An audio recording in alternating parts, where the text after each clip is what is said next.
Лариса Сімакович, ренесансная, шматгранная, творчая особа, композитор, балетмайстра, мастацкі кіраўнік фальклорнага тэатра «Гостица», танцорка, спявачка, рэжысёр-пастаноўшчык.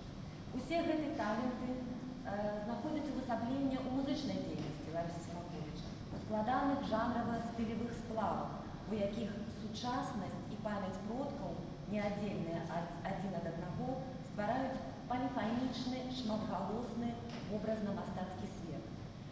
Музычная творчасць кампазітара ахоплівае самыя розныя жанры: опера, мюзикл, творы для сімфанічнага аркестра, вакальна-інструментальныя кампазіцыі, музыка для кінафільмаў і драматычных спектакляў.